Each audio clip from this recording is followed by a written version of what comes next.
update. And is this, I see a whole bunch of planners here. I guess we're going to lead off with Steve. Thank you, Mayor. Good evening, and good evening to the rest of the council. I'm Steve Cooper, Assistant Community Development Director. I'm joined with our project team for the city, Tabitha Boschetti, Assistant Planner, and Aaron Ingman, Associate Planner. We also have John Fanis of MIG Consulting, who is our consultant for the project. Welcome. Thank you. And I'll just see if we can. Okay. Can you all see the presentation there? Great. So thank you for giving us a little bit of time this evening, Mayor and Council. We're here tonight to provide an overview and update of the work that we've been working on that will lead future proposed updates to our development code to help encourage middle housing, which is to say townhomes, duplexes, triplexes, quadplexes, and small cottage cluster developments. I'll of course be looking for your feedback and input. So an overview of tonight's presentation, project background, the why is this project underway and what's going on with it, code audit findings, so what portions of the code are needed to change, and then the code changes themselves, what code changes are proposed to best integrate with the existing code that we have, and then just a timeline of next steps, and then questions and discussion from the council. So this slide, which is hopefully a little bit familiar to the councilors at this point, provides identification of the project's connection within the greater Tualatin 2040 project. And I'll discuss why that is a little bit in a slide or two. But suffice it to say that we've gone through the visioning, code update, emerging issues, and prioritization, and have gotten to the stage where we're implementing Tualatin 2040. Which includes the middle housing code update, this project, also known as House Bill 2001, and then the housing production strategy project, which is going in parallel, also known as House Bill 2003. So just a brief overview of the project schedule here. I think that the main impetus or emphasis that I'm hoping that you take away from this slide is that the project is moving very quickly. We've been awarded consultant assistance with MIG from the State Department of Land Conservation and Development, but that generous grant has a pretty limited time duration, and so we're moving through really quickly. I think the other thing that I'd just like to emphasize is that our consultant and staff have been working extremely hard to ensure that the final product that comes out of this project is in line with community goals and expectations, and most importantly, that it fits in with the goals and expectations of the council, particularly around housing. And so this slide talks a little bit about the project purpose, as I alluded to on the Tualatin 2040 slide previously. The project fits within the broader umbrella of Tualatin 2040, specifically because the objectives of the project, removing code barriers, removing some of the other barriers which are known as subjective code requirements, and then coordinating with recent rules, which we'll talk about on the next slide, that all of those goals fit in with the goals of Tualatin 2040, which included a very strong emphasis on Tualatin making updates to its codes and other plans and documents to help provide a greater diversity of housing types in Tualatin. And so that's why we're here tonight, and we'll talk a little bit about the history of the House Bill 2001, and I'm going to turn it over to John with MIG to get into this slide. Thank you, Steve, and thank you, council members. My name is John Fanis. I'm the project manager and planner helping the city of Tualatin on this important project. And so, Steve, I appreciate that introduction. The timing of this is pretty incredible, and I think the fact that Tualatin 2040 has been looking a lot at housing in particular and looking at housing options and housing choice, the timing coincided, coincidentally enough, with the state and what the state of Oregon was looking at in helping local communities look at housing options and housing choices. And so Steve mentioned the different types of housing we're focusing on through this effort and talking about tonight, which is middle housing in particular. And so we define middle housing as 4 different types of housing kind of in this graphic that you can see. Sorry, next slide, Steve. Showing what's missing. It's been known as the missing middle. Some of you may have seen this graphic. But essentially, a lot of cities, in Oregon in particular, leaving out these middle housing types. So things like duplexes, triplexes, quadplexes, townhouses, and what we're calling cottage clusters, small groupings of homes organized around a common courtyard. So we often see these missing in communities in Tualatin. You know, we see things like duplexes and townhomes, but really helping to implement Tualatin 24, as Steve mentioned, into making the code coincide with what the city would like to see and what the state is required to provide.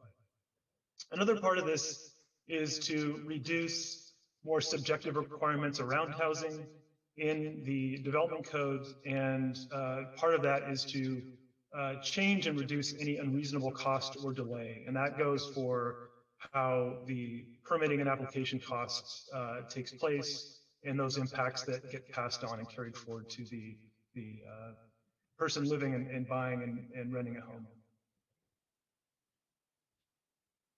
Next slide, please. So Steve showed you a little bit about the timeline with this project, and it's a fairly quick moving time frame. We started back in late fall of 2020, and we started looking at the housing needs assessment the city has. Again, a lot of very excellent data that's out there that was recently done as part of Tualatin 2040. But with what we were involved in is really looking at the code itself and looking at what the city is trying to achieve and what the state rules are with this code audit. So I'd like to do is just provide some quick findings from that audit, and then that gets us to the proposed amendments or potential amendments into the code itself. So next slide, please.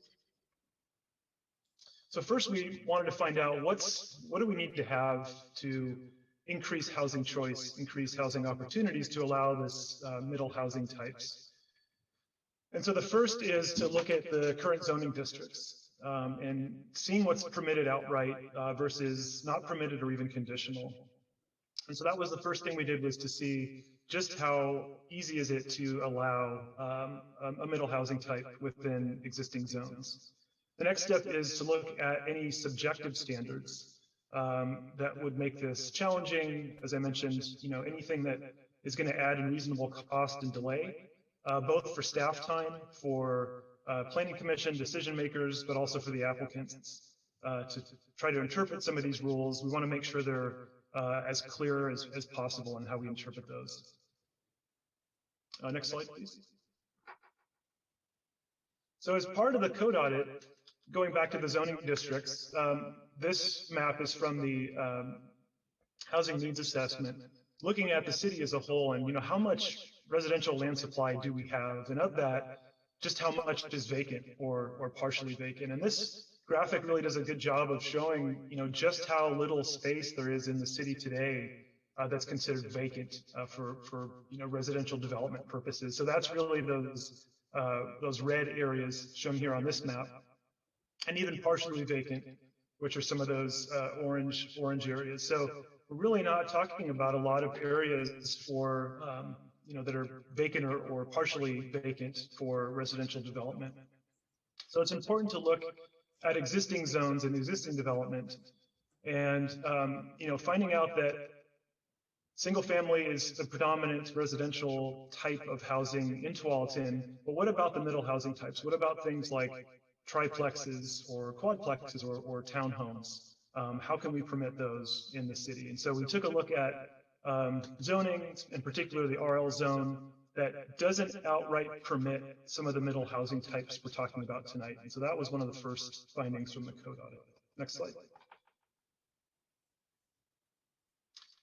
So some other findings as we started to look through more sections of the code together with staff is a lot of the citing and design standards for housing and the fact that those are really a barrier to housing production. And when we look at adding more housing opportunity into Tualatin. And so some examples here are standards for multifamily today. And we'll talk a little bit about in a couple of slides here, the need to clarify middle housing in particular. And that goes for definitions, interpretations, and other code sections. So really making sure we're defining middle housing for multifamily and the standards that apply to all these different housing types. Off-street parking is part of this. There are some specific requirements through the Oregon administrative rules under House Bill 2001 around required parking for middle housing. And then lastly, the subjective standards that I mentioned earlier, making sure we have non-subjective standards for housing, again, getting to the clear and objective need to update the development code. Next slide. So those are some higher level findings for the code audit, you know, looking through the code, taking a hard look at what exists today and how can we update the code to come into alignment with Tualatin 2040 and then some of the recent state legislation around middle housing. So next couple of slides, I'll talk about some of the potential code changes that we're looking at together with staff and we've started to present with Planning Commission. Next slide. So these potential changes are organized into 4 general categories. And if anyone has looked through the zoning code, there's a lot in there. So I think the best way to look through this is to kind of think of these 4 different categories. So what we're calling administrative procedures. So things like definitions, land use procedures, application requirements, use categories. That's one category. The zoning districts themselves, as I mentioned, the RL zone, the RML zone, and then the central Tualatin overlay zone. So looking at changes in the zoning districts themselves. The third category is citing and design standards. And so these are the requirements that we have for things like setbacks, things like particular design elements of new housing, as well as parking, access management, and landscaping. And then there's a kind of a 4th other category for a host of other code sections, special regulations, non-conforming situations, and subdivisions and partitions. And so it's important with these 4 categories, any potential code change would have a ripple effect in other sections, you know, either where it's referenced somewhere else or where it's mentioned. So that's something that we're really careful with, is making sure that any change doesn't have an unintended consequence on another code section or code chapter. So let's talk about these 4 different categories on the next slide. So first category, administrative procedures. There are a few things here we wanted to highlight. The first, as Steve mentioned, is those different middle housing types. And those are specific not only to Tualatin 2040 and looking at adding different housing options into Tualatin, but also around the definitions that the recent state legislation around House Bill 2001 has into it. And one of those is cottage cluster, which is a new type of housing. It's something that's new in the region, really. But this is a small cluster of housing with a common entryway, common open space area that opens up to it. So we'll be adding a definition around cottage cluster, and as part of that, clarifying residential living use category. So all those different middle housing types, duplexes, triplexes, quadplexes, townhomes, and cottage clusters, having their own specific definitions that get clarified into residential living. Another important administrative aspect is the design standards, the type 1 design standards, and how that gets applied to middle housing. So making sure we're looking at review time and less subjective review requirements for what we require currently for single family development. Next slide. So the zoning districts, I mentioned the two key zoning districts here, the RL zone and the RML zone. Both zones are generally flexible in the types of residential housing that's currently required. And so this is really providing an update into what's permitted clarifying that we are permitting middle housing. They're not a conditional use. They're not something that we would have a subjective review process to review. And then it would be adding that new type of housing known as cottage cluster into both zones, because that isn't something that's defined in the current code. Next slide. So we're also clarifying the design and siting standards for middle housing types. So obviously, there is a lot to consider between a single-family detached home and what we consider multifamily housing. And one of the ways to do that is through floor area ratio to manage the building scale in relation to lot size. So something that we're cognizant of, especially in existing single-family neighborhoods. Next slide. So some siting and design standards, making sure the criteria that we're applying to single-family detached housing that we have today in Tualatin, that same set of criteria, making that consistent across the middle housing types. So again, there's no uncertainty, there's no subjectiveness in how we apply these rules, how the city and city staff has to interpret code sections. We're applying those across the board in an even way. Again, with the cottage cluster development, that is a very specific type of housing. The state rules have some parameters on what would be included with that cottage cluster development. But one aspect in particular that's unique is that common courtyard area that these homes and dwelling units face, and how the design of that would take place, in addition to parking for a development like that. Next slide.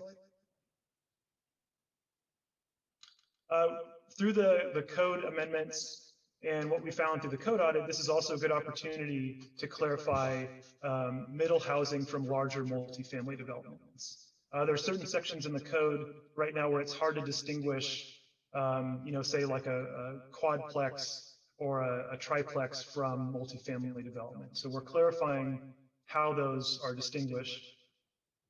Part of that would be updating parking ratios. I mentioned the state rules around parking for middle housing. And then some other aspects to consider in here, such as spacing of townhomes and how that interplays with curb cuts and driveways. So really making sure that we're taking a close look at spacing requirements when you have multiple homes together in a tighter configuration. Next slide. This is also an opportunity to update what we're calling the standards for accessory dwelling units, or ADUs, both to meet state requirements and to clarify how something like an accessory dwelling unit would differ from a detached middle housing type, for example. As part of this, we're also able to clarify potential conversions of existing homes to middle housing. And I think that's really the intent of why we're looking at middle housing, is to potentially look at redevelopment or infill development in existing neighborhoods for those opportunities. And then lastly on here is looking at public work requirements. So city staff is working closely with Public Works to consider things like building requirements, especially when we're looking at improvements to public streets and how those interplay with requirements from Public Works. Next slide. So again, that was a pretty high-level overview. There's a lot to the potential amendments, but what I want to do is talk about what you can expect next. To date, we've done a number of different meetings. We've met with the Planning Commission. We've had a publicly accessible webinar to talk about what we're talking tonight about, which is the concept behind middle housing, potential changes, and so forth. So we're going to continue that outreach with some additional feedback opportunities upcoming here in May with another public event. And then we hope to come back here with the council and talk more about those amendments. Tonight, obviously, is kind of an entree into middle housing and what this project is all about. So we'll want to come back at a later date and talk more specifically about those questions and topics on your mind. May through June, we'll be looking at the code amendments, making review and refinement, again, based on conversations with Planning Commission, with another community engagement event we'll have, and through discussions with you all. And then the goal is to carry this forward into summer of 2021 with final code amendments and adoption going on into the summer. One thing I did want to mention that's not in this slide deck is the city has put together a really great website on the Tualatin city website. So that's on there as well. Really good information on there, as well as materials that we've provided to date on the website. So that's a good opportunity to take a look at that. Next slide. So with that again, a pretty high level overview of what this project is all about. Tonight, we really wanted to make sure we heard from council. What are some of the things that you're interested in seeing? Some questions you might have. If there's any particular topics you're interested in, this is a great chance to discuss those. And as I mentioned, we'll be presenting back in front of you again. And so if there's anything you'd like more information on in particular, we're happy to provide that at a later date. So with that, I'd like to turn it back over to Steve and open it up for questions. Yeah, thank you, John. So we'll just stop our share, and at this point, we're all available and happy to answer any questions the council might have or take any feedback. Thank you, John. Questions for John or any of our folks? Councilor Pratt. First, I want to let you know I'm really excited to have those cottage clusters because I think that's a really good solution, especially for our senior folks. I have two questions. One you don't have to answer today. My first one is kind of detailed, but I just wanted to know you're going to update parking ratios to be consistent with middle housing legislation, and what exactly that means. Will there be less parking or more parking? And then my other question, which you don't need to answer today, but in the future, is I just wondered with these attached housing for many of these middle housing choices, will there be requirements like condos have, where you have a board of directors for the external updates and, you know, making reserves for painting and roofing and all that? HOA. Yes. Thank you. I had that question.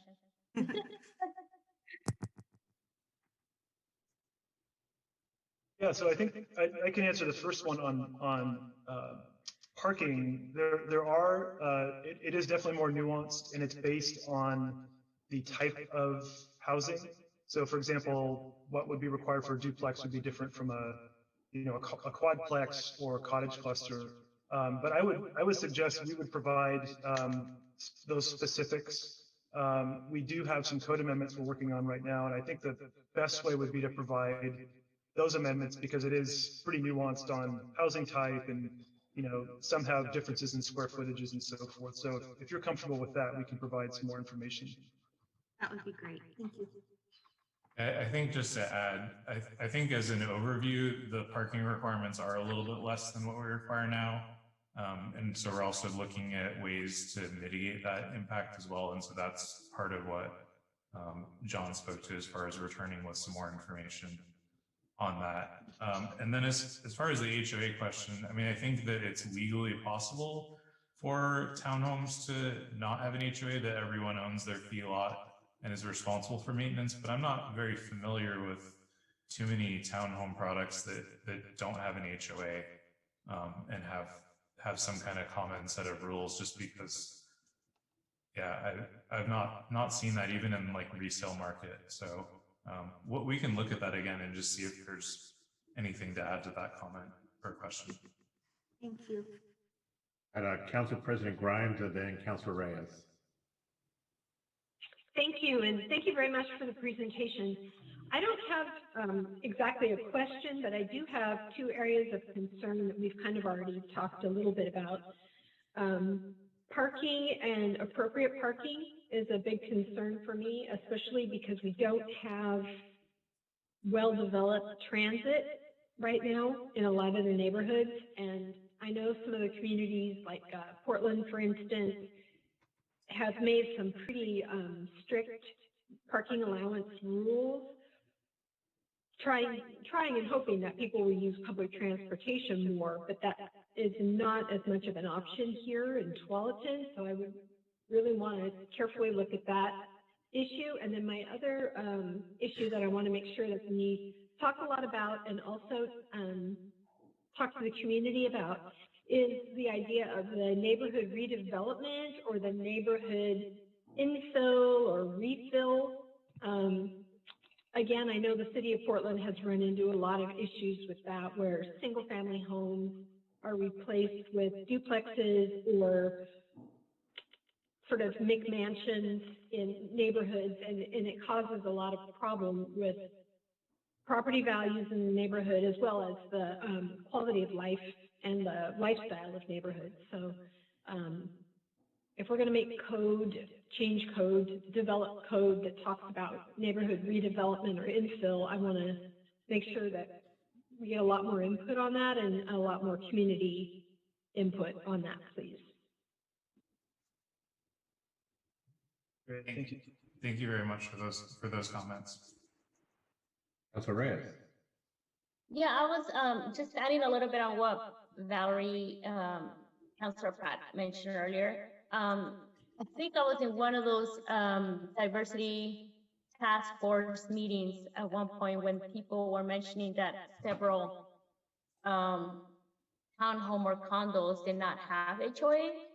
So, and therefore there were some issues there about following certain exterior guidelines, or, you know, like, I get things that, you know, with parking. And so I don't know if that's, and forgive me if this is not the right forum to ask this question, but I think, is that something that we as a city kind of work on to make sure we put these, I don't want to say policy, but like ordinance in place before it goes to the public? Or is that something that every development has to create? I mean, I'm just throwing out that question because I don't, not sure where that comes from. So is the question, can the city require an HOA? Right, yes, thank you. Go ahead, Tabitha. I was just going to say that I think I'm also hearing functionally an interest in ensuring that maintenance is followed, and like particularly like rules like people not just parking on lawns, for example. And I would say that there are at least some ordinances in our municipal code that do address some aspects of property maintenance. And so that is one angle by which, HOA or not an HOA, there can be code enforcement, but there can be other mechanisms to address that. So that might be something that we want to explore.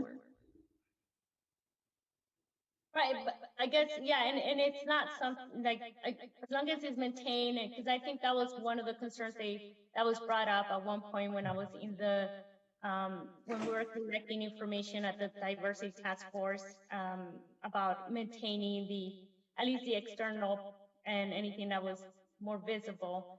And if that was something that the city would hope to make sure that it's enforced, or is that the development person or the developer? I guess that was my question. And it was just brought up, and it just, while we're speaking with, you know, right now and bringing this up, I was wondering if that was something that we set up as a city, or is that something that goes in the code?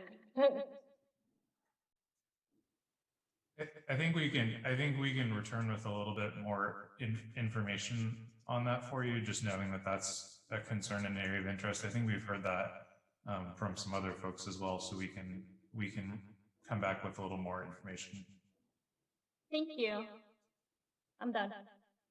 Councilor Reyes, I did want to add too, I heard in your comment as well, just, it sounded like general awareness of what the city is doing to the larger community, and, you know, what is the city doing? When do these things take effect? And I just wanted to explain. That is definitely something that we're working through with this project, is making sure there's, an informational aspect about why the city's doing this, what those changes are. So that's something that we're doing through the project, both on the city website, as I mentioned, but also the community events that we're working on to really, provide some information about the project. Thank you. Councilor Hillier, then Councilor Brooks, and then back to Council President Grimes. Thank you, Mayor. I just wanted to say again, thank you to Tabitha and Steve and your team for the information on the website. I was not able to attend the original housing forum that you had, and I listened and I found it very informative. And understanding that the space that we have is so limited to what we can actually build on and for any sort of housing, but especially this middle housing.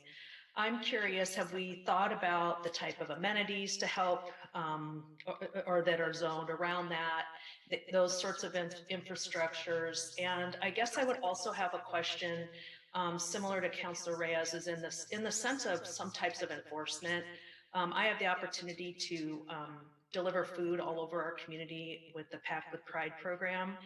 And I fear for my life walking up and down stairs and different things. And I understand that the burden of that safety is likely with the landowner or the developer. But I would love to see us ensure that especially our underrepresented communities are that their space is being treated with respect, because it's really kind of heartbreaking, some of the places in our community. So I just hope that we can consider that in our conversation. Absolutely. Thank you for those comments. And yeah, thank you for the work we're doing too. Councilor Brooks. Thank you, Mayor. Thank you all for your presentation as well. I too am interested in parking mitigation. I'm very interested in that and very concerned. I'm interested also, as we do concentrated building, how we're mitigating environmental impacts with green spaces and other kinds of pollution, such as light pollution, sound pollution. We already have a lot of problems with traffic, gun ranges, and all kinds of things. And so, for me, one of the best things about being here is that it's peaceful and quiet. And I think that there's values in those things. I want to say as well, when I'm thinking about middle housing, how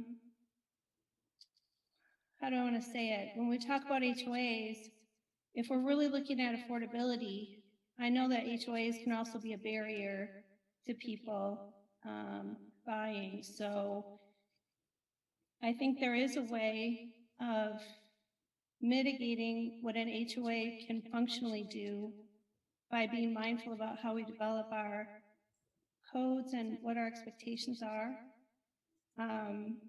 So that if we're really doing this to help with affordability, instead of just doing a free-for-all for builders, that we're actually getting the goals that we're looking for.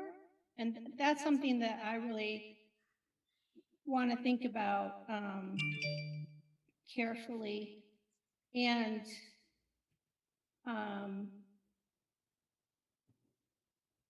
I guess my other thing too with the when I looked at the definition of middle housing, what I didn't hear a lot about, but what I thought I saw on one end of it was the work living space concepts. And I think that there is some of that for middle housing, and I'm very interested in that. And I think it's a way of helping offset some of the environmental stresses that we do through these kinds of actions.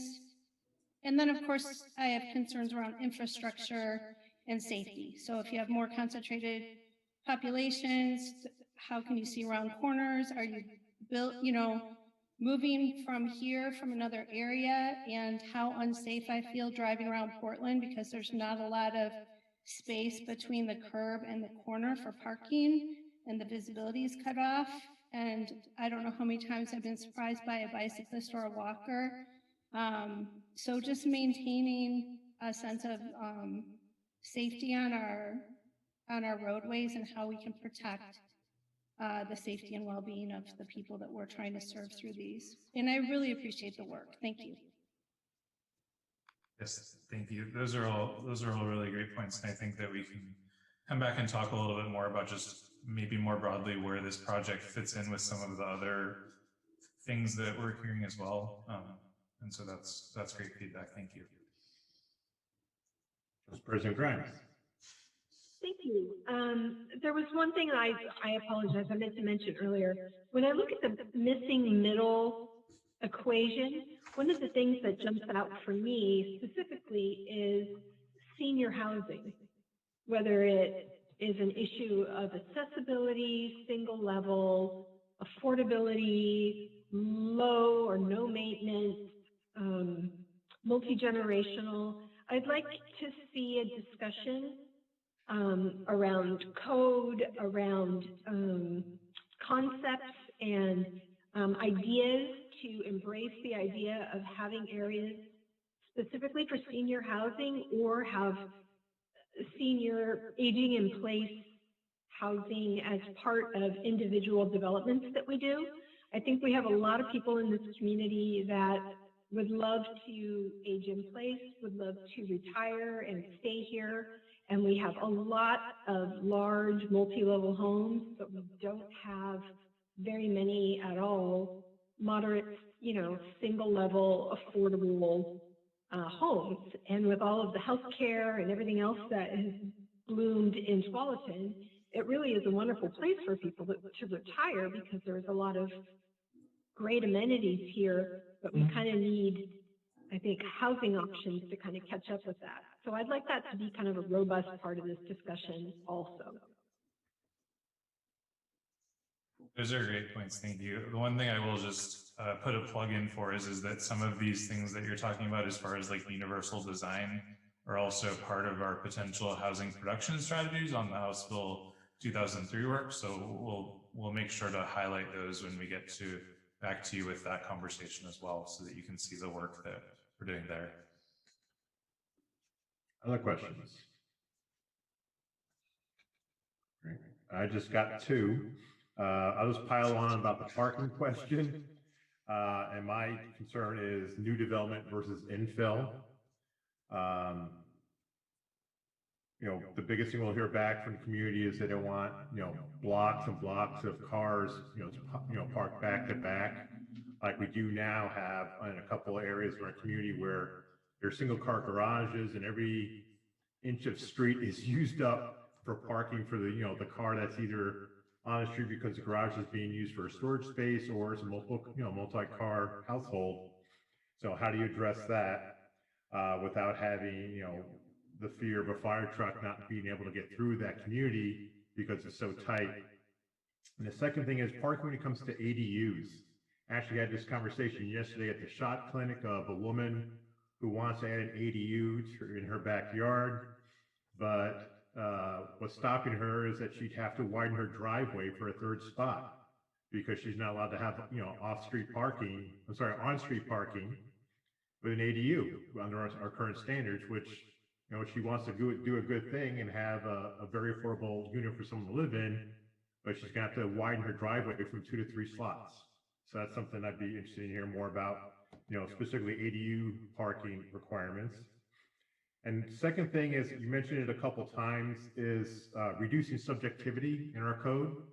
One of the biggest things all counselors and I hear about from developers is, they'll build things if they have certainty that their permits will be processed quickly with minimal questions asked, as long as they meet all the requirements of the city. So I'd be interested in how we make, a set of code changes that reduces subjectivity, gives builders certainty, because I want to entice them and encourage them to build these types of houses, and they don't have to fear for questions that that's going to get held up in permit reviews. So it puts the emphasis on us, making sure our code is really well written, doesn't leave a lot of room for subjectivity by the planner, but meets our community needs and gets these houses developed. Developers will build them because they know they're not going to put a whole bunch of money into a planning process just for it to be rejected. So that's my second concern is, addressing that subjectivity, reducing it, and increasing certainty for builders and giving them motivation to build these things versus just having a code where builders just say, nope, I'm not too sure I can ever get this through your planning commission or through your planning folks, so I'm not going to build it. Well, thank you for those comments, Mayor.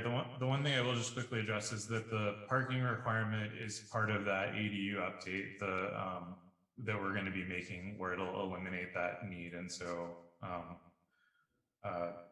that person would be able to have their development approved. And I think just to briefly or quickly comment just on your comments and that of the other counselors, I think that we certainly have some hard and fast things that have been introduced through House Bill 2001, but we're really trying very hard to basically fit this around the needs of Tualatin. And so we're looking at creative ways to make sure that that parking doesn't become an issue, because we're here, we hear the complaints too, we deal with the planning, and so we hear you loud and clear on that. And then I think overall kind of understanding and giving you all a little bit more information about how it would work with infill versus new development, because I think that, again, with applying some creativity and understanding the needs of us, I think that we're going to be able to get to a space where both will work well. But we'll bring you back more information and show you rather than tell you. Thanks, Steve. I'm looking forward to all the creativity to unleash upon us. So I'm looking forward to it. Councilor Reyes. Yeah, I did forget, and maybe I missed it because I was trying to set up my computer earlier when John started his presentation. The multi-use, mixed use, I think it was mixed or multi-use code. Is that also part of the 2040? I mean, I've heard it, but I want to make sure it's on record. Locations that can build on businesses that are at the bottom and they can build apartments on top. Is that part of this whole process as well? This is not. So the one graphic that we showed was kind of showing the different universe of everything that's in between, a single family and multi-story, multi-family, which included live, work, housing, and places for working and living in. And that's not actually part of what we're looking at through this project. We're specifically looking at the 5 different types of middle housing that we talked about. But I do think that's an interesting one. I think for the effort that we're involved with, we're looking at Tualatin 2040 as well as the recent state legislation. But yeah, I should clarify the live work units mixed use housing is not part of that. So the code audit that we did, the amendments that we're looking at wouldn't be to introduce mixed use development or live work units where there's single family zoning, for example. But we do allow them in the mixed use commercial zone, and then similarly part of our housing production strategy is one of the solutions is going to be to look at expanding areas where that might be appropriate. And so we'll be coming to talk to you and hear from you about whether or not that's a viable strategy and how we might implement that. So that's a good comment. Thank you. Thank you. Anything else on missing middle housing? Well, thank you, Steve. Thank you, John. Thank you, Aaron. Thanks for your time. All right. So moving on to item number 2, Parks Utility Fee. I saw Ross pop up, and there's Rich. Welcome. Thank you, Mayor. Thank you, councilors. Appreciate the opportunity tonight at tonight's work session to talk about parks. And Rich Mueller and myself are here tonight to continue our conversation about parks utility fee and parks investments. Rich, do you have the slides available?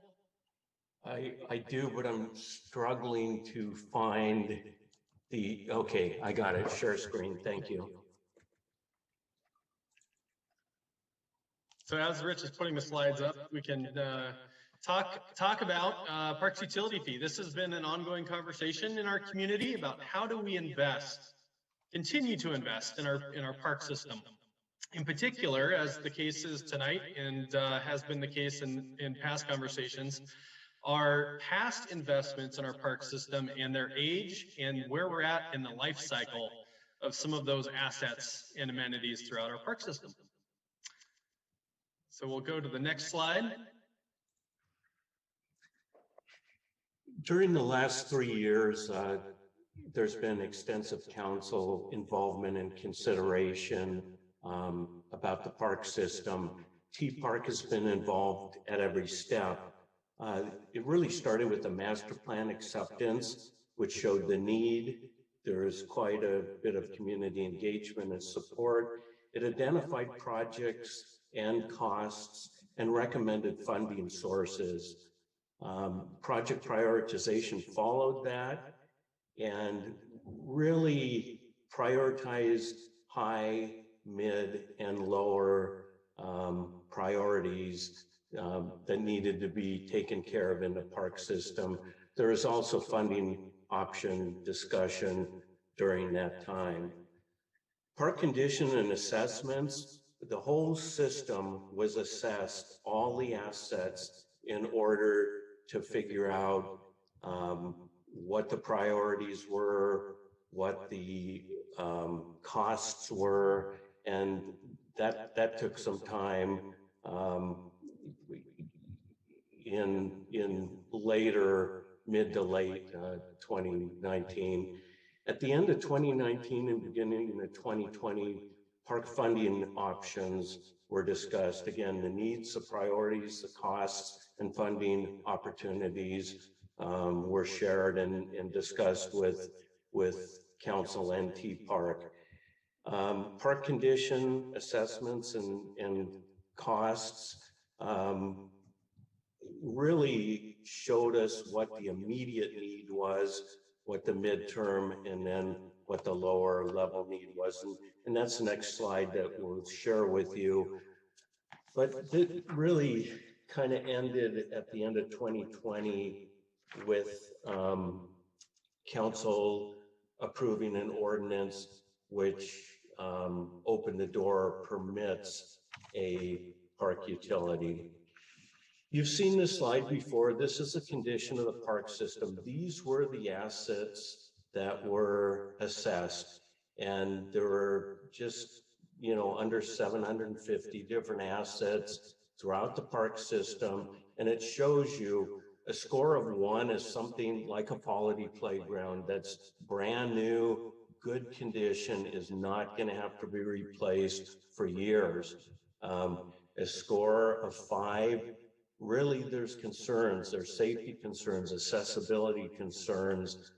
These are probably park amenities and facilities that are not very sustainable. And again, the park system is 25 to 30 years old, the majority of it at this point. And so it's naturally aging out. And at this time, there isn't a dedicated funding for this renovation, for these repairs and replacements. We hear all the time that people think the parks look great, and park maintenance does a wonderful job in doing what they can and keeping up and keeping the system looking good. But there's only so much they can patch. And again, we're having condition issues, safety issues, and sustainability issues. This shows some of the highest priorities, which we have quite a few at just around $9.5 million. Tualatin boat ramp is, there's some compliance issues, some accessibility issues. Throughout our park system, there's surface issues, which you can see at the Commons and Stone Ridge Park. These are all 5s. These are the highest priority. These are concerns to staff in the community as, again, safety, accessibility, and condition issues. Fours follow behind the fives. They're still a high priority. $5 million have been identified through the assessments.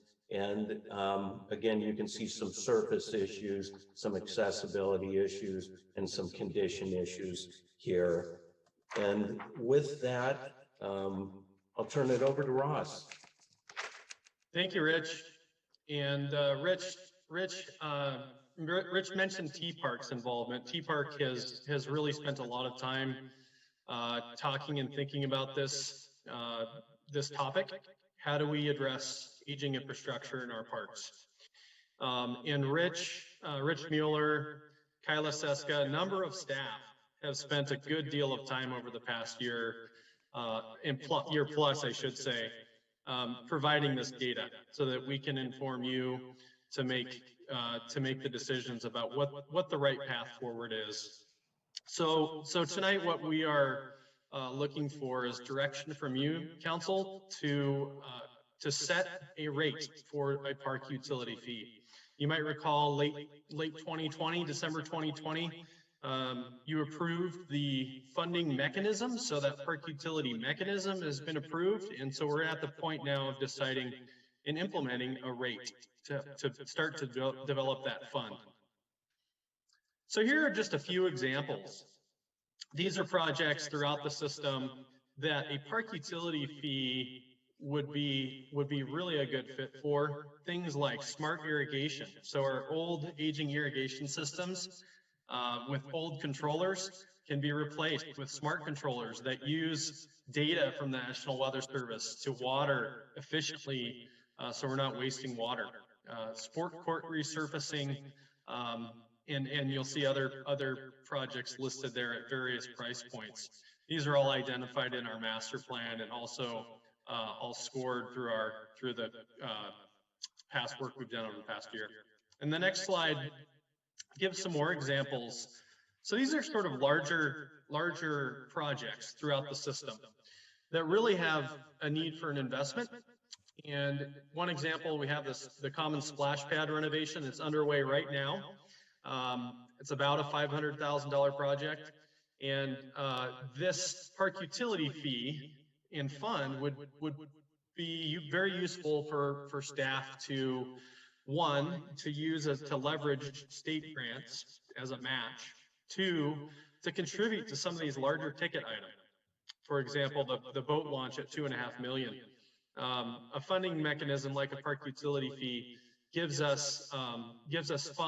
staff funds for doing engineering work, design work, and also for grant matches for some of these larger ticket items. And on the next slide, you might recall we had this conversation last year, sort of the three main options. And as we talk about and think about what's available to help pay for some of these needs, these are the solutions that most cities are looking at. And many cities, of course, employ levies and bonds, voter approved, of course. Utility fee is certainly one of these three. And we can talk about that on the next slide. That there are other cities in the state of Oregon that are using the park utility fee specific to parks. So we have, of course, the water, sewer, and road fees. And so these are other cities that are using that park utility fee dedicated to parks infrastructure, improvements, renovations, and replacements. So these are the rates that you've seen previously. And early in our conversations, $2 to $5 was what you communicated as rates to consider. And so our finance department took billing information so that we know the number of customers that we have. And so these are some simple calculations or estimates approximately at what fee, what revenue would be produced for a park utility fee fund. And so at $2, it's around $270,000 per year. At $3, it's around $405,000 per year. At $4, it's around $541,000 per year, and at $5, it's around $676,000 per year in revenue. This next slide is the example bill. So this is, if you're a water customer in Tualatin, this is what your bill looks like. And you can see on the bottom that question mark. And so that's what we're here to talk about today is what is that right amount for Tualatin? Based on the need of our asset condition assessment that we did, looking at that need amount of around $19 million, how do we set this rate, and what is the right rate? And our intent would be, after tonight's meeting, to come back to you at the last meeting in April with a resolution for adoption, if that's appropriate, and we can start to reinvest in those aging parks, assets, and amenities throughout our city. And the next slide is just that. So the question that we would ask is for that direction to staff on what is the fee amount to consider for staff to bring back at that next council meeting in April. And we are open for questions and comments and any feedback, anything we can help in this conversation. And I see, it looks like we have a couple of T-Park members. Thank you, T-Park members.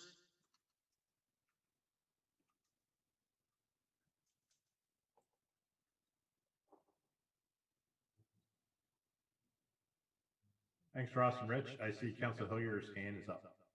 Yeah, thank you. I'm curious, I looked and wasn't able to find, what is the current rate that that we pay for the Tiger Tualatin Aquatic District? That's a great question. Rich, it may be on that example bill. Of course, I'm sorry, it's not on the water bill. That is paid through, it's a special district, and so that's paid through your property taxes, and I don't know that current rate. Thank you. I believe it's 9 cents per thousand of assessed value. None. Other questions for staff? Council Sacco. Thank you for the presentation. I appreciate it. I guess I don't have a question, as I've spent a lot of time thinking about the different ways to fund the parks, and I've been involved for many years, including through the master planning process. And so again, I've spent a lot of time thinking about this, and going through this presentation, I'd just like to offer, I guess my first thought would be to set a utility fee at the first dollar value that feels good to me is $3. And I think that gives us a good amount of funding. And it's also on the lower side when you look at some of the cities around us. Tigard is almost $6. And I think that's a good entry to this new fee, also considering that we are coming out of, still in a pandemic, but at least it gets the ball rolling for us. And, as we are in a better economic situation, as the pandemic is more in the rear view, look at, raising that maybe closer to Tigard's utility fee. And I understand there's a lot of concern. I've attended most council meetings that have discussed this funding even before I was on council. So I've heard a lot of input. So I know there's some concerns about, and I have concerns as well about, lower income families. And I also believe that those families utilize our parks a lot. And if our parks have those fences up around them, I know that some of those areas, they don't have, they don't have large yards, they don't have yards, they're living in apartments, they're going to utilize these parks. And this is a big asset for those communities to get outside, to get exercise, to have social encounters. And so I think it's very important for those community members as well to have these spaces. And as a individual who was a mom at a very young age at 19, who was on government assistance as a 19-year-old, I went to parks a lot. And so I see myself in those communities. And if I didn't have parks when I was in that situation, it would have been detrimental to my well-being. So I think this is very important for those communities as well. And I think that going in at a lower amount right now would be helpful to bridge that gap until we're in a better economic situation. Thank you. Other comments, questions? Councilor Brooks. Thank you, Ross and Rich, for the presentation.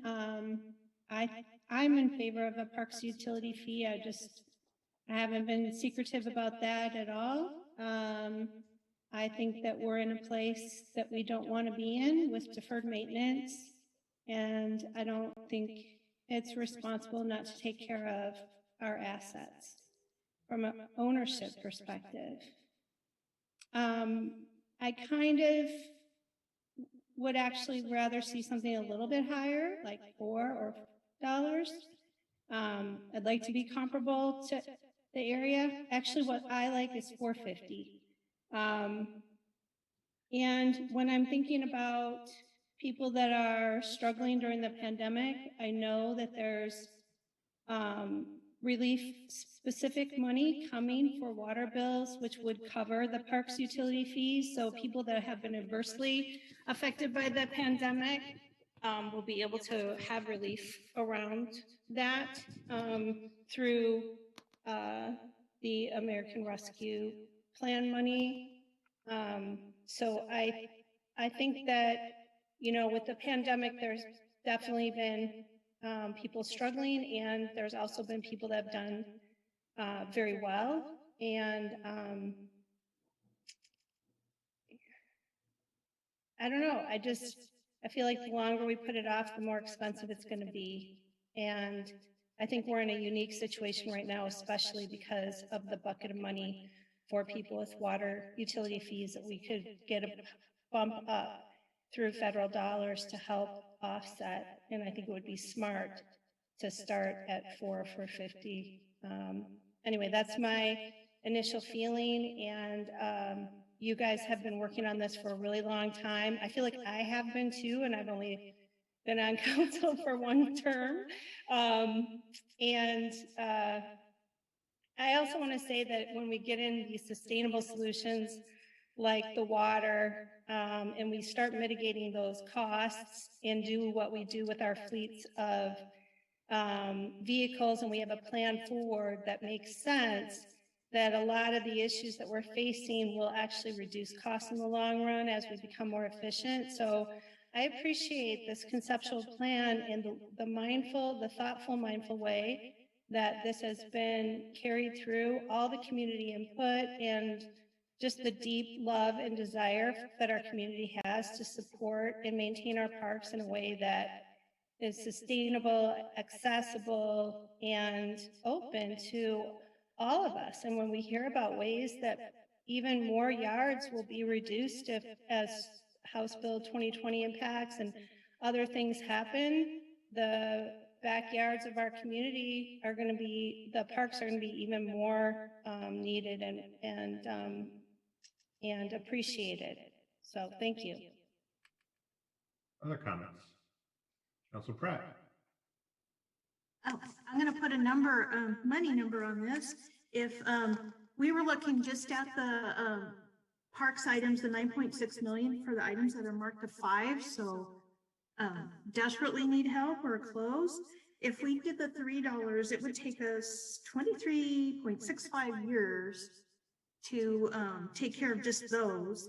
And if we did the $5, it is just over 14 years. So there's a significant difference in that $2. So I'm more in favor of a higher rate. And I also want to point out, I looked at, if we just use this to do the whole, I forgot, Ross, what number you gave us, 19 million, it would take us 28 years. So this isn't our only solution, but it's just, to me, it's just, we have all this deferred maintenance. If we don't do something to help mitigate it, we're just going to be piling onto this and have more of a problem, leave more of a problem for somebody else down the line. So I would be in favor of more towards the $5 end, or 4.5 is fine, but just because of there's so much more that could be done with that difference of, $2. Other comments? Councilor Reyes? I'm leaning more towards what Kristen said. I think $3 seems a little bit reasonable, and I'm thinking about it might seem like a little bit of money for some people, but it is a lot of money for other people. And the other thing that I'm thinking about is that it's like, it's so easy to say, oh, let's just up another $1. Oh, next year, another $1 goes up. And then it just keeps piling up. And then once it starts, it's almost like you can't go back. And so we have to think about that, because once we set up like an amount or a fee amount, it's just, you won't be able to say, I'm going back to 3, or we're going back to, unless we add that somewhere. The other, I do recall one day in one of our meetings, another option was to keep it a certain level and then try to get like a bond or something that really is going to bring in some money to get things done, get things ready, make sure we fix everything at once, versus like, even 14 years, Valerie, seems to me like a lot, a long, long time.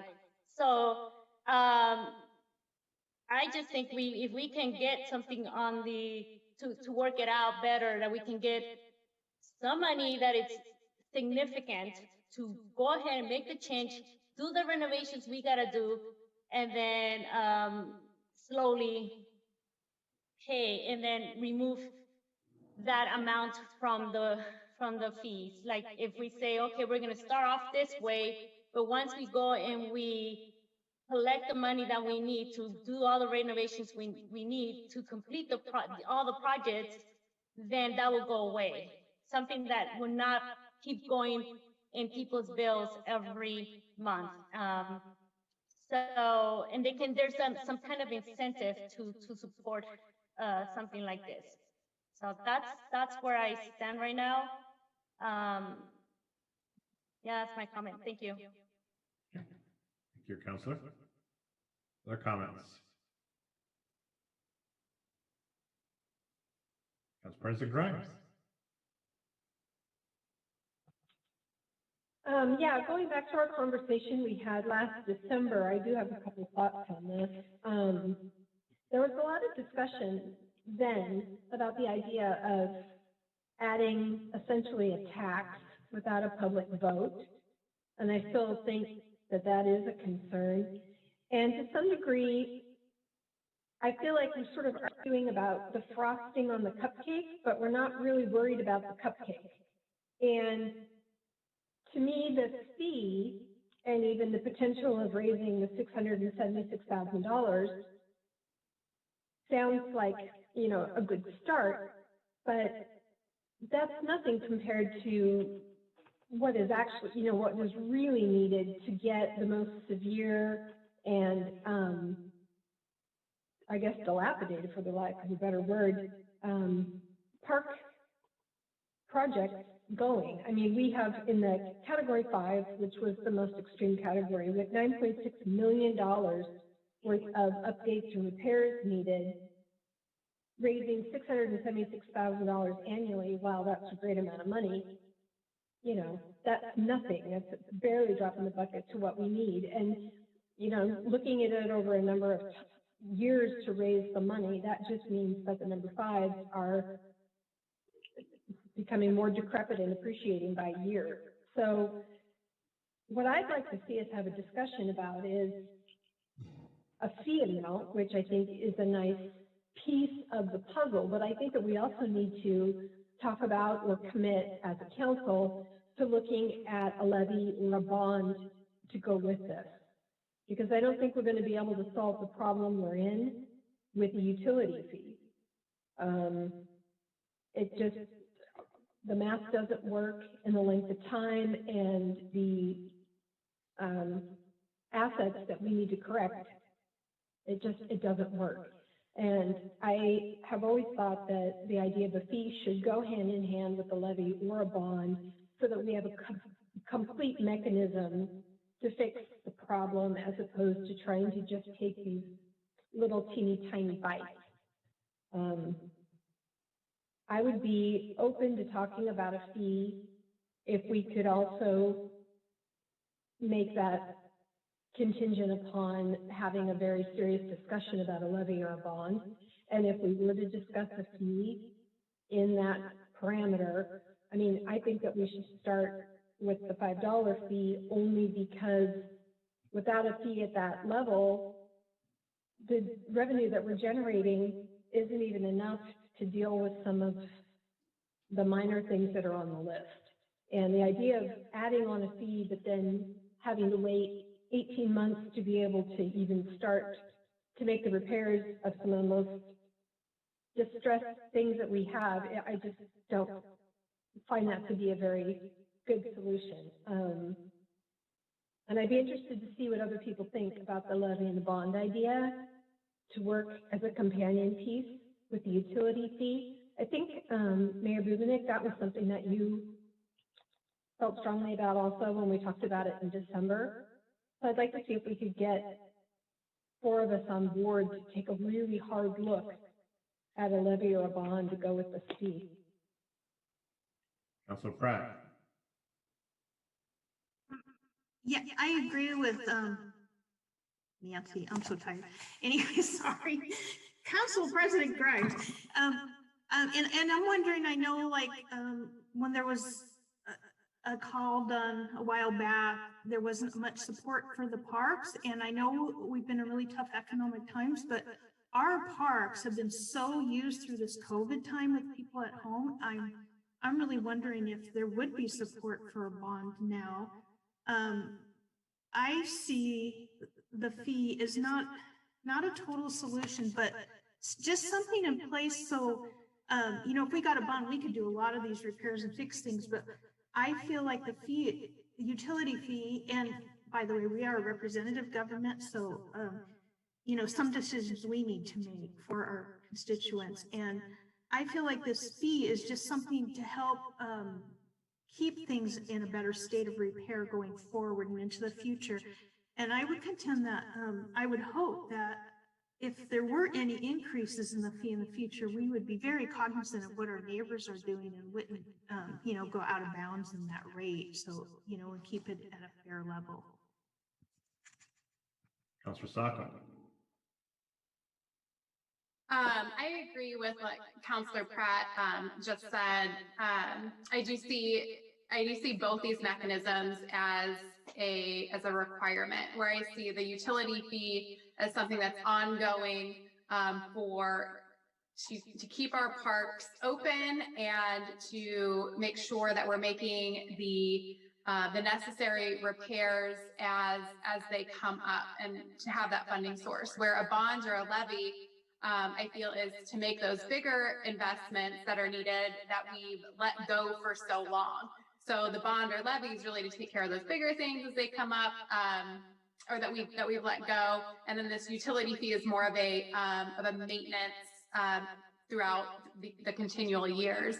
And I also I wanted to mention as well, I think Ross pointed out that these funds are also a great source then for matching dollars. So just because it is $400,000, $600,000, that doesn't mean that's all that we can get with some matching dollars, if I understand that correctly. And I guess I'm a little confused as to the thought of having them combined rather than doing the utility fee first, as that's sort of what we can do today for our parks, as opposed to the idea of doing something in combination, and how, I guess, strategically, what is the value in that? President Councilor Grimes. I guess I'm not really understanding that thought process. I apologize.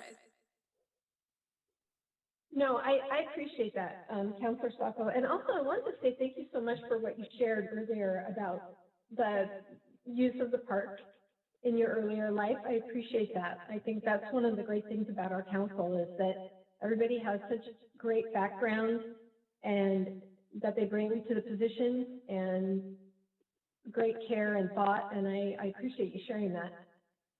My thought was this, is yes, having the fee, being able to get on it immediately and get it going is a great way to generate revenue. My concern is that even if we put it at the highest number that we had discussed earlier at the $5, giving us the 676,000, I mean, one project, I mean, and we talk about using it for maintenance, I'm afraid it just doesn't go far enough. If the common splash pad is $500,000 or the high school field replacement is $500,000, my concern is that the entirety of the fee, each year we would maybe be able to do one project and then there'd be no money left over for the other $9 million worth of things that were on the list. And so what I was hoping is that we would have the fee and the ongoing fee to augment projects, but that we could also commit to a bond or a levy so that we could raise enough funds that we could really dig into the $9 million worth of urgent projects that we need that we're never going to be able to fund just with $676,000 a year. That's my concern, is that the fee is great, but there's such a shortfall between what that generates and what the actual ongoing maintenance needs are, plus all the number fives. I just think it's just too deep a hole to be able to fix with just a fee alone. So oh, sorry, go ahead. Oh, no, and I was just going to say, I mean, I think we've all seen the park usage skyrocket in the last year, and I think, you know, people are very appreciative of amenities and probably feel closer to them now than they have in a long time. And so, sorry, just to clarify, because I think I maybe misunderstood you to begin with, is that you're not saying one has to go with the other, but just that you're also in support of a levy or a bond. Is that correct? What I would like to see is that we have a discussion that includes more than just the fee alone.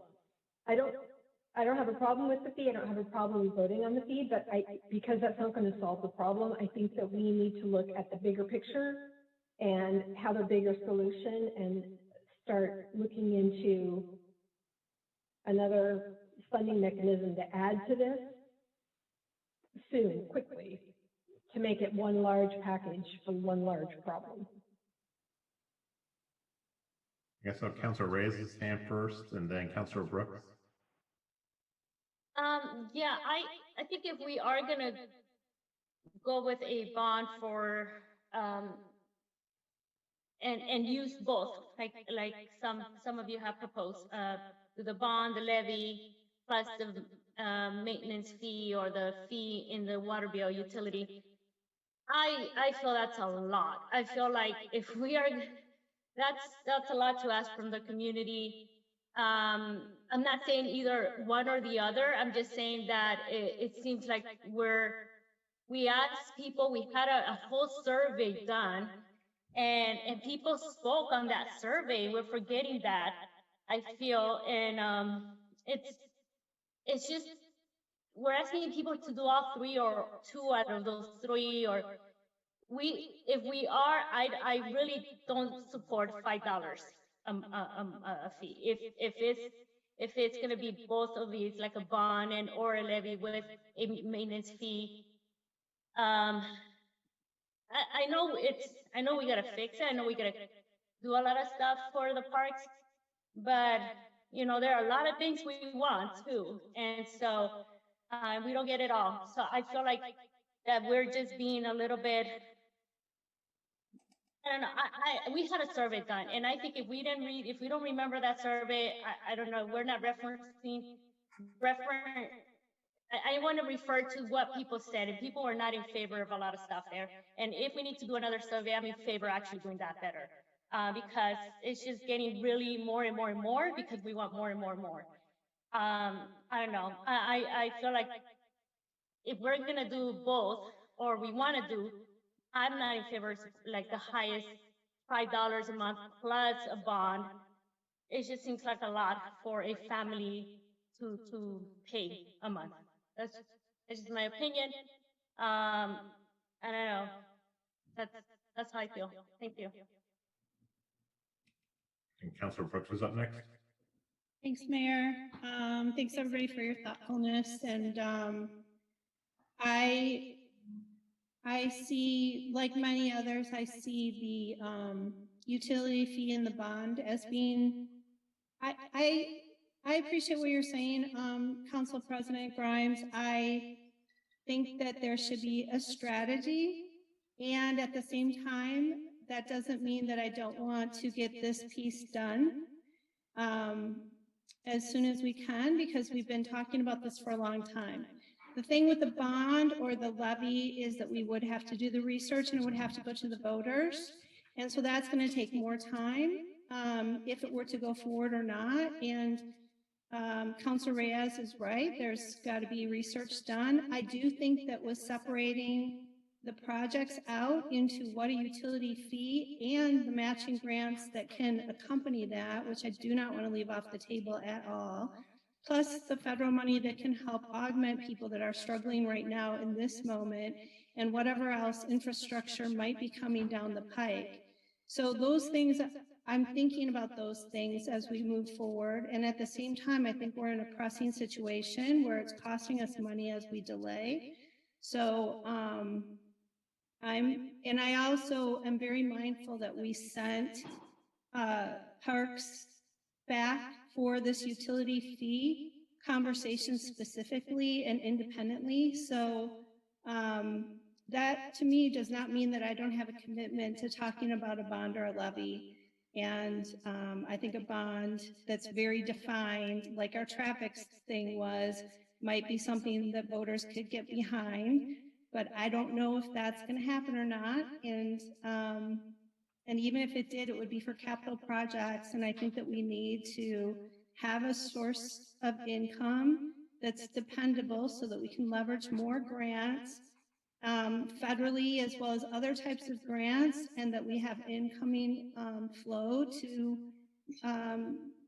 not only dig out, actually digging out would be more of those other things, but to maintain our system in a way that feeds into it in an efficient manner, much like I said before, the service vehicles for the city and that strategic plan. And I think it's, I think that that's a piece, and it's a really important piece. So that's what I've got. Thanks. Oh, and I'm fine with $5. Councilor Reyes, and then I'm going to weigh in because we have to get moving. Okay, so I actually feel like I think the staff is asking recommendations. I honestly feel that we need to do the survey again and listen to the what the community is saying, and be clear in that survey specifically, because I think what was the confusion on that survey is that it was not clear what we were asking them to do.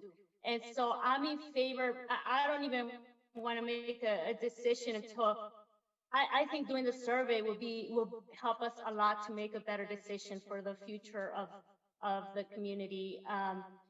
I just feel like we need to listen to that. It's my conviction to listen to the city, to the community, what they're saying, what they're telling us.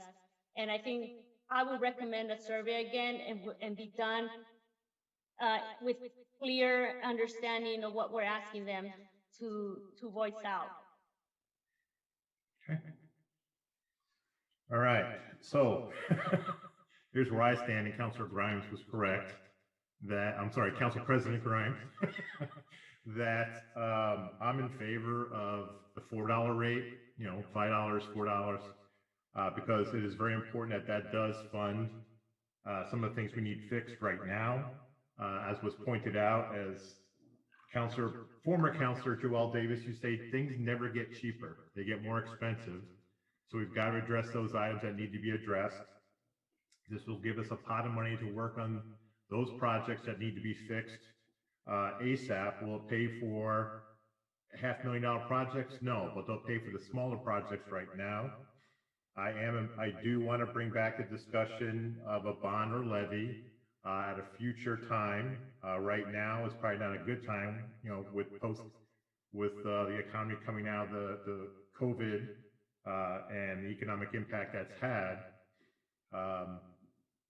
As Councilor Reyes is saying, part of that discussion would be learning what, looking back at the survey results and the recommendations from the company that did the survey for us on how to better package and better focus a proposal to the community on what the park levy or bond will do.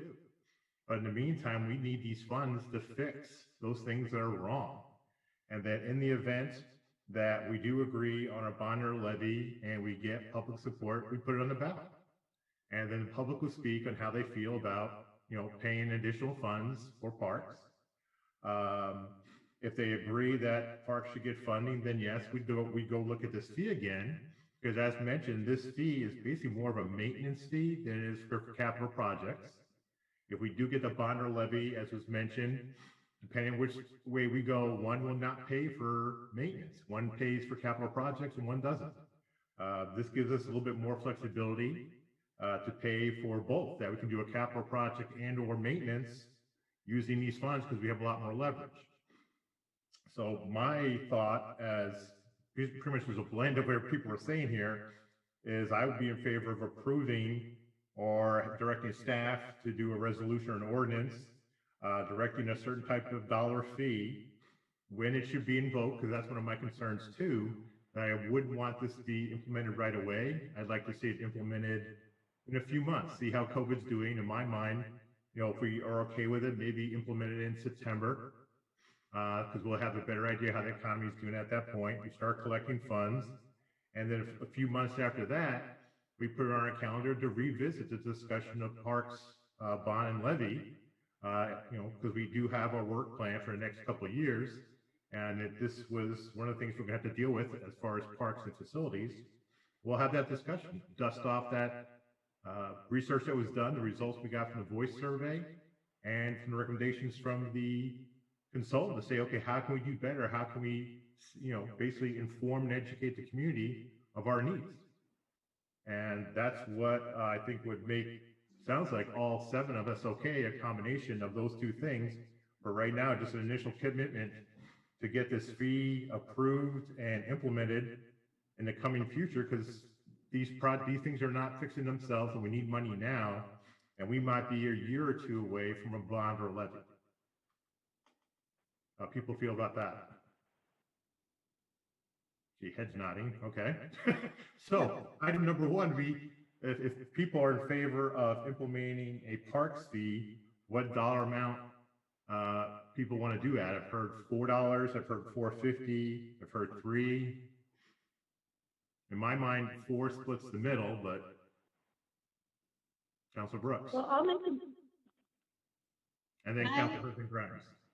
I heard a lot of $5 actually too. I heard several people say that. So I'm into 450 or 5, and especially, and I still don't know about delaying, because I really think we should look at what that, the utility fee forgiveness money that's coming in, so that people that can't pay, they don't have to pay. So I don't even understand that quite, but I'm open. Council President Grimes. Well, I was just going to make a motion at the $5 per month fee level, and suggest maybe we take a look at starting in the 1st of July. Sorry about that. If there's any support for that. I'd second that. Me too.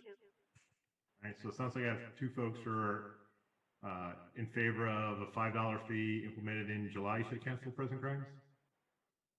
Yes, sir. Do we need 4 folks to say yes, to have direct city staff to put that on?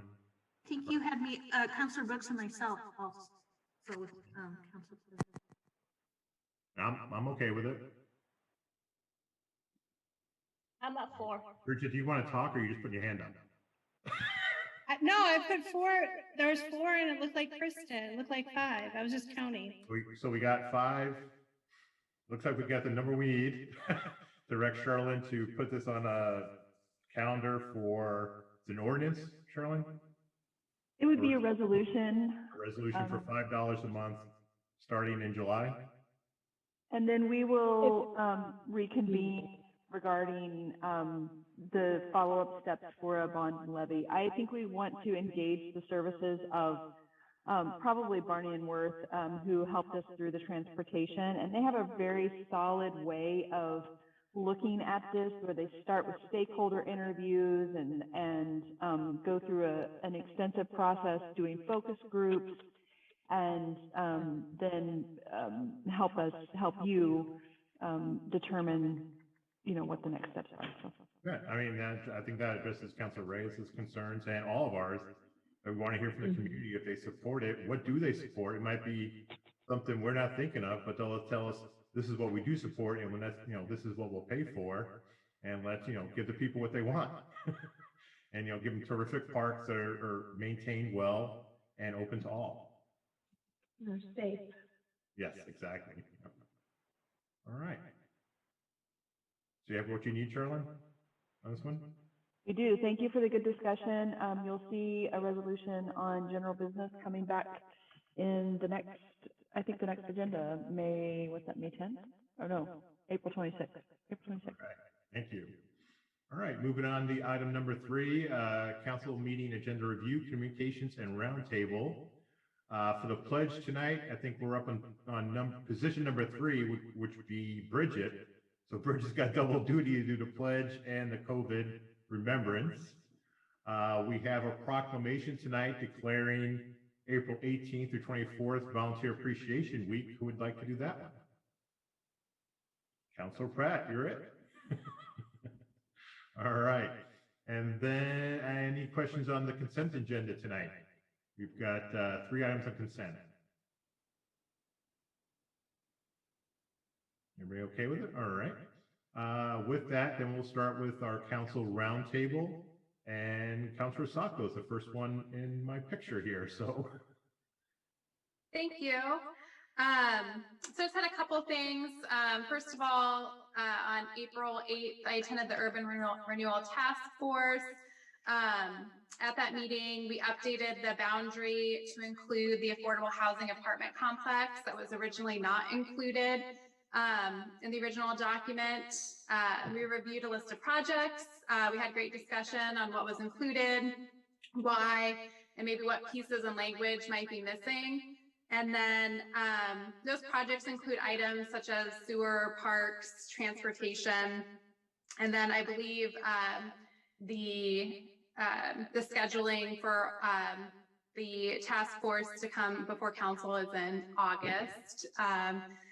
And then I don't attend the diversity task force, but I do meet with Betsy on a regular basis, monthly, to go over what was discussed, just to have some more understanding of the task force. And there is, so I just wanted to announce that there is a Dia de los Niños, or Children's Day event coming up on May 1st, beginning at 2 p.m. And that's Children's Day is something that's celebrated annually all over the world, but particularly in Latin America. And so children of the community can register to receive a party bag, book, and attend a Zoom party. So that's pretty exciting. And then I also wanted to propose at our next council meeting that we read a statement condemning racism against our Asian community based on the events that happened last month and that have been happening since the pandemic started. I know a lot of, I've seen a lot of statements go out, and we do have an Asian community that I feel that we can better support with just a statement from the council. And so I was just wondering if there's any interest to just make a statement condemning the racist acts that are being committed against our Asian community in the United States. Mm-hmm. Sure. It was interesting yesterday. I spoke with a resident of Tualatin who's Asian American, 4 generations of Asian American, and she was accosted in Fred Meyer in Tualatin and berated. We heard her experience, and I was dumbfounded it happened in our city. But so I fully support what you're asking for, Councilor Sacco. I see thumbs up, right? So you can work with Sherilyn to get the wording done. Okay, great, thank you. And we'll put that on the agenda on the 26th. Okay. Councilor Hilliard. All right. Thank you, Mayor, and everyone. I received, and I'm sure that Councilor Reyes will discuss the WACC report that Thaddeus put out last Friday.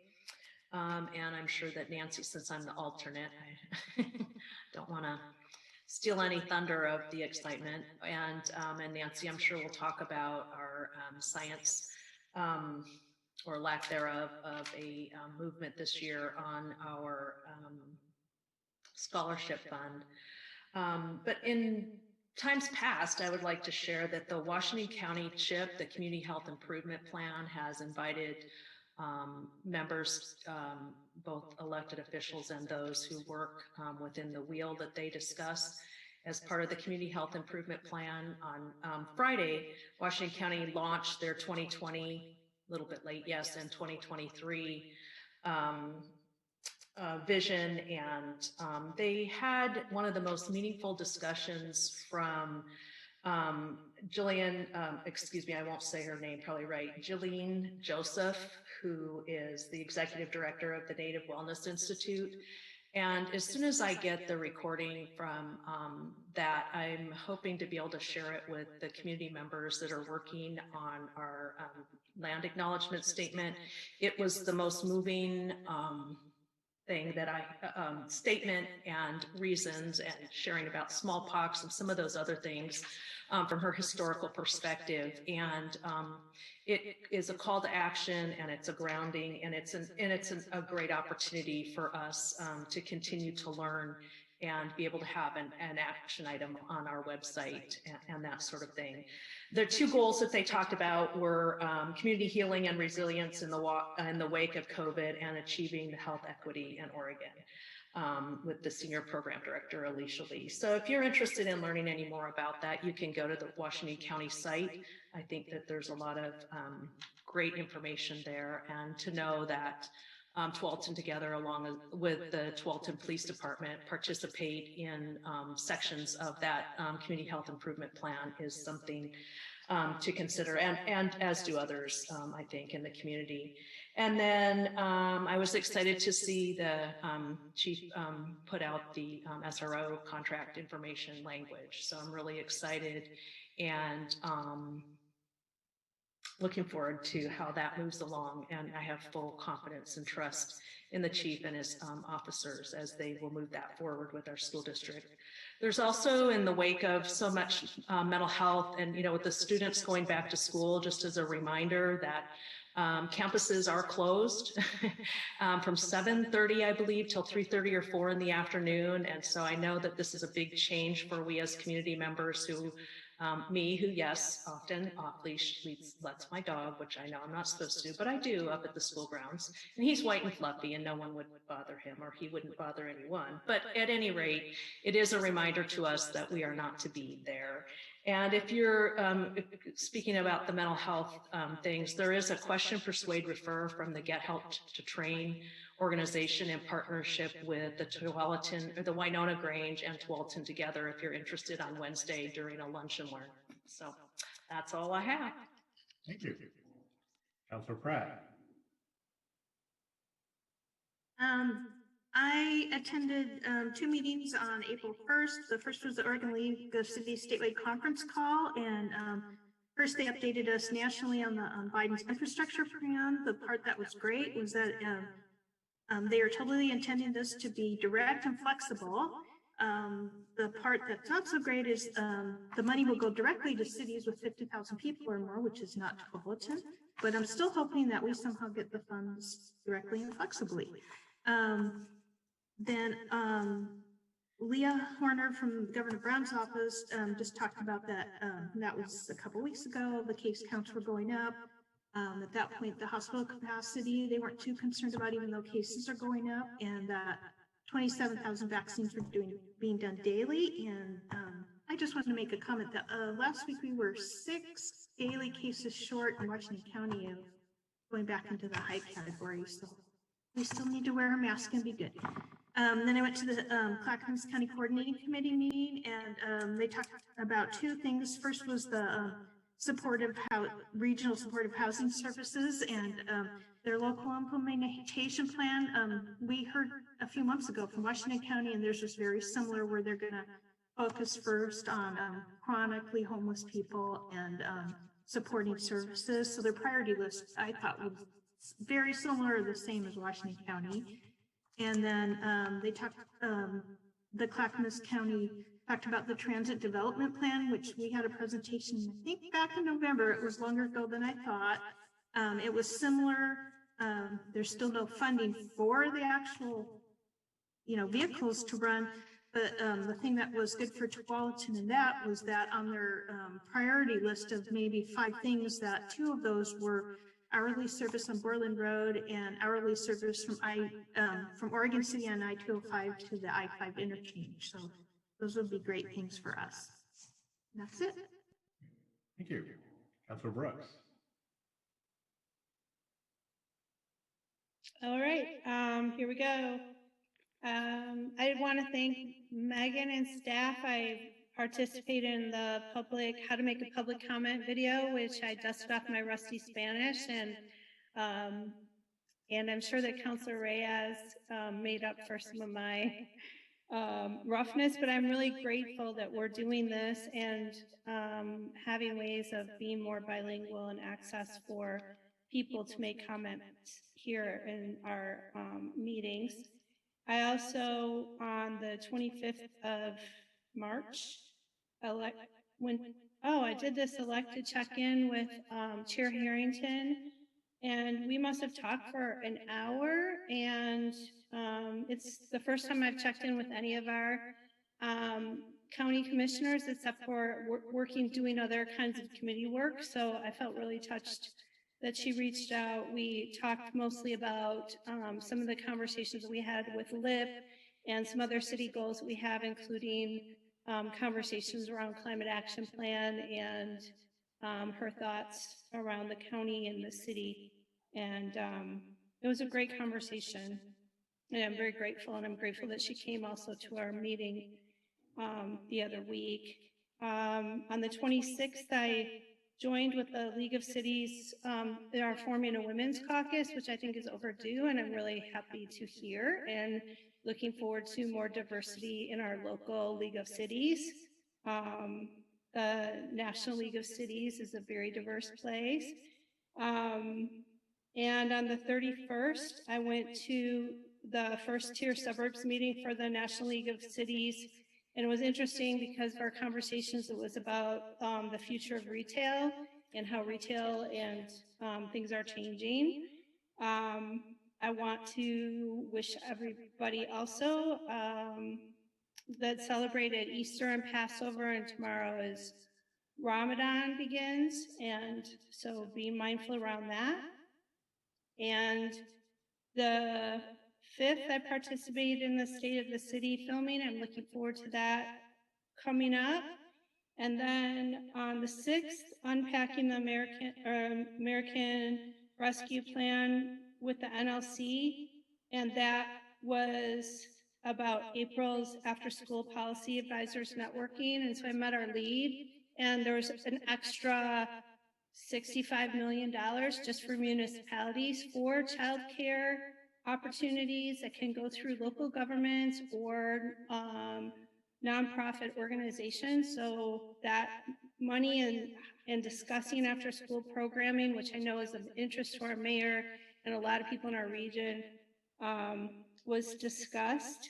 On the 7th, I went to a conversation with the EPA Administrator, Michael Regan, and he talked a lot about the water infrastructure part of the upcoming infrastructure proposal that Biden's doing, and to listen to the amount of city leaders that are dealing with toxins in their communities, in their drinking water, in their air. It's just something to be really important, to be really mindful about as we think about concentrations of populations. And on the 8th, I went to the PAB meeting, and that we passed the action plan, and we also went over, they're going to be getting a shower truck that's going to be mobile so that people can take showers that are homeless around different areas of the county. And there was also the finals of the CDBG funds and home funding lists, which were just changed very small amounts, but nothing big. And then there was an announcement.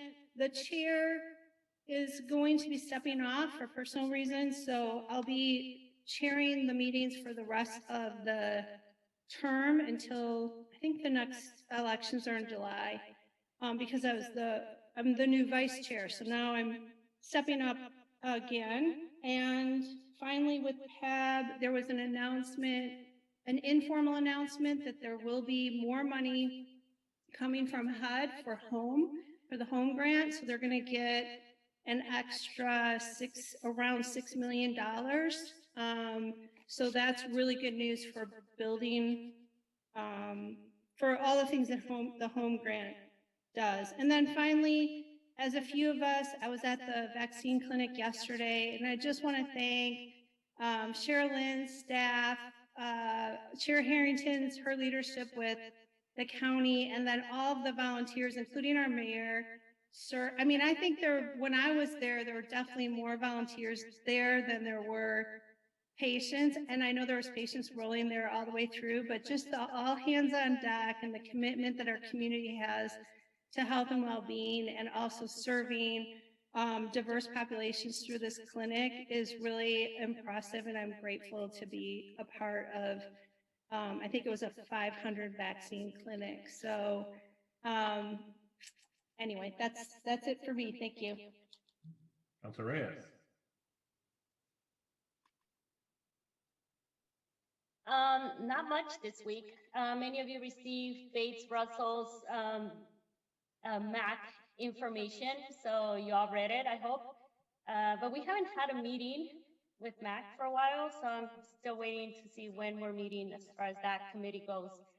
The WCCC is CCA. That's just another committee that I am part of, but we're just one of the reports that I think you guys might want to, I guess, like to hear is that the 911 building, or the building that they're building, it's really almost to completion. So that's a good thing. It's brand new. It was a bond thing that was done. So basically, not a lot going on with me. So as far as my committees, but hope to meet with my other committees pretty soon.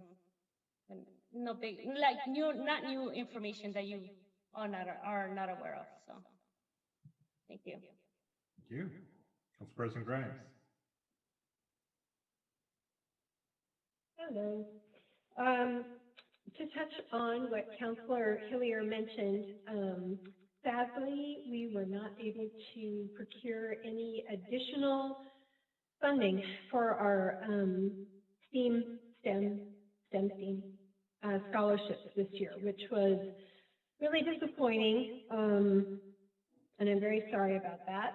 but here's looking to next year and 2021 for those programs to get back on track. And we also now have a lot longer ramp up window to approach some community partners for potential funding for next year, so that we don't find ourselves in a similar position where the time has come, but the money didn't mature the way we thought that it was going to. So this gives us a little bit longer ramp up for next year. Again, I'm sorry that I wasn't able and we weren't able to procure the money, but hopefully next year we'll be able to do doubly as well and make up for the shortfall this year. I appreciate Councilor Sacco's concerns about the Asian American community and the violence and the unrest that's been happening around the country. You know, I think that reinforcing the fact that Tualatin is a diverse community and we value that diversity very highly. I think that's a great idea, and I support that wholeheartedly for the next council meeting. Thank you for bringing that up.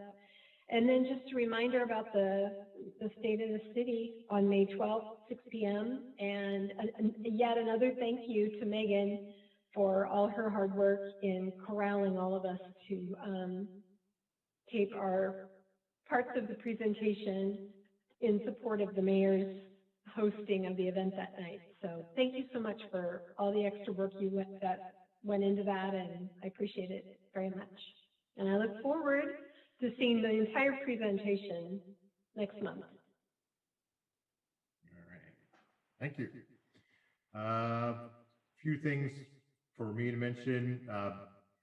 At the April 1st, Greater Portland Inc., Small Cities Consortium, the Oregon Economic Development Association gave a legislative update on those bills that are of concern to cities when it comes to economic development. And, you know, they're working along with League of Oregon Cities and the Association of Counties to lobby legislators on certain bills that might have a negative impact upon cities and their ability to conduct economic development. On April 6th, had a very interesting, it was the Metro Mayors Consortium. I'm part of the Transportation Subcommittee, and we asked ODOT to present their latest and greatest tolling plan, which they did. We had Brandon Finn and Della Mosier from the Urban Mobility Office of ODOT present the whole new plan of tolling. They are taking it on the road shortly. I think we're going to be a lot happier, if you will, with what we're seeing.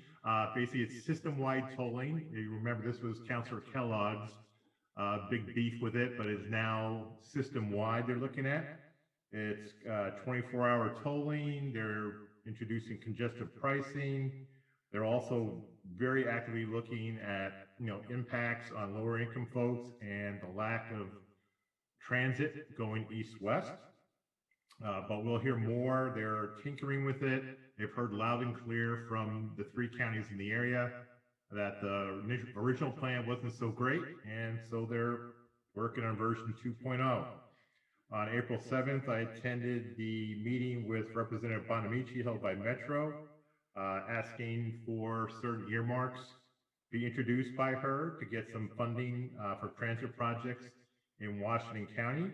Tualatin, as you know, submitted a plan for the Boonesbury Active Transit Project, which would improve sidewalk access and ADA ramps, bike access, pedestrian access to Boonesbury Road in a 2-mile stretch. So keep fingers crossed that we might be able to get funding from that from Washington, D.C. On April 9th, the Washington County Mayor's Lunch. The mayors are discussing the LIP, as was just mentioned before. You remember the LIP is the homeless services that Washington County projects to provide via the tax that was recently implemented. And the mayors have some more questions for the Washington County folks. So we're going to follow up with them with our questions and concerns. This weekend on Saturday, I want to thank Friends of Trees and Jackie for putting together a tree planting. It's in celebration of Arbor Day. We had about 25 volunteers plant a couple of hundred plantings around the creek next to the pole center. I want to give a big shout out to the Tualatin High School cross country team. They've been active volunteers all year, and 5 of them helped me plant a new tree, a new maple that's right next to, as you pull in, that weird entry into the pole center, the one-way in next to the creek and the bridge over to the parking lot. There's a new maple we planted, in addition to the 200-odd plantings that help the creek side. And finally, interesting meeting today at the Washington County Coordinating Committee. 3 of the 6 slots for Washington County for the Region 1 Act are up for renewal in June 21. The members of those slots right now are Pam Treese, who is there as a representing the West Side Economic Alliance, not as a Washington County Commissioner, Mayor Truax and Mayor Callaway. They're looking for folks who might be interested in these positions. It's a 4-year term. You meet 6 times a year for 2 hours, and you must obviously have an interest in transportation, and you must be representing labor or a business interest. The ODOT and the state is looking for more representation from businesses and labor versus electeds, and so the county mayors have committed to designing a nomination process for all the cities and all the entities inside of Washington County for anybody who's interested in serving as a representative for Washington County on the Region 1 Act. Again, the commitment is for 4 years, for about 12 hours worth of meetings. So if you know of someone who's interested, or it can be an organization or a person, a business, but it has to be labor or business related, and they must live, die, love transportation. And finally, I think that's it for me. I want to thank the volunteers, the medical corps folks for doing the shots yesterday. It went, again, very, very well. And I got to sit there and clean all the clipboards and pens and breathe in all those wonderful Clorox wipes that just desensitize your nose like you wouldn't believe after 4 hours. And with that, anything else? All right, so we have a whopping 2 minutes left before our 7 o'clock meeting, so I'll go ahead and close our work session for this evening, and we've got about a minute for a quick bathroom break, and we'll see you back in about a minute.